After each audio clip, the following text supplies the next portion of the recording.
Hi, today we're going to talk about the cognitive development theory. This is a theory that was pioneered by Jean Piaget. First, we'll talk about basic tendencies in thinking. We have schema, adaptation, and equilibrium. Schema are when people are wanting to organize something. It's just a built-in, innate desire to keep things organized. We're organizing and reorganizing as we learn new things. So it's similar to a file folder system. Adaptation is the want to fit into the current environment. With adaptation, we have accommodation and assimilation. Accommodation is like the baby step. We see new information and we change our prior knowledge to fit that new information. Then with assimilation, we use that information that we have gained to change the knowledge and implement it.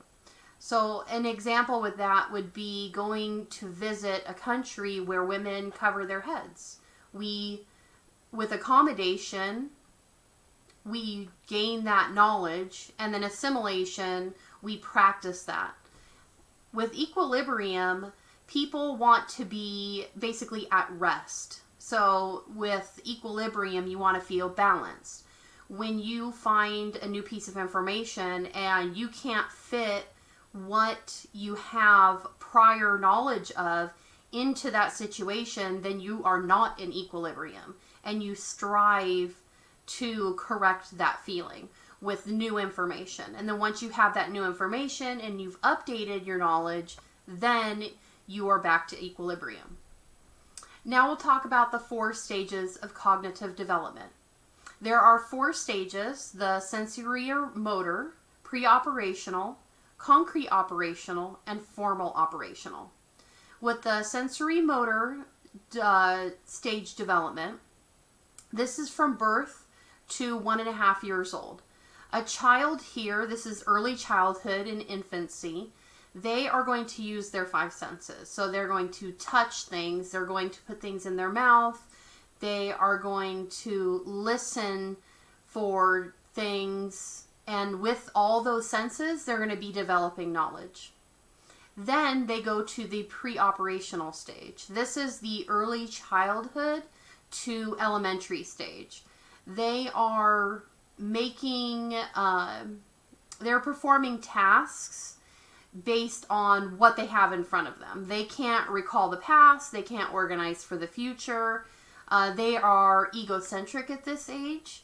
And one accomplishment within this age is being able to use signs or symbols. So this is where you're going to see in an early elementary student being able to do simple math, where they're seeing the plus sign and the equal sign. The next stage is the concrete operational. This is the late elementary to middle school stage. And this is really an area of hands-on learning. They're going to be able to tell the difference between a characteristic that may have changed, something that's changed, but the characteristics or some of the characteristics are going to remain the same. So an example of this would be if you have 2 different containers of water, but they both have a cup of water. They can understand that the water volume is the same, but they may look a little different. This is from ages 7 to 12 years old. The final stage is the formal operational, and this is the high school till the adult stage. It doesn't really end.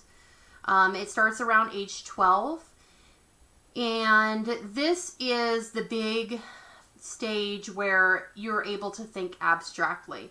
You're able to ponder. I think a funny one to remember is, what is the meaning of life? And that's where you're really developing that what is experience, where you're thinking outside the box. So children in this stage are able to take assumptions that they already have and think deductively for a situation, and then they're also able to think inductively using the specific observations that they have of the situation.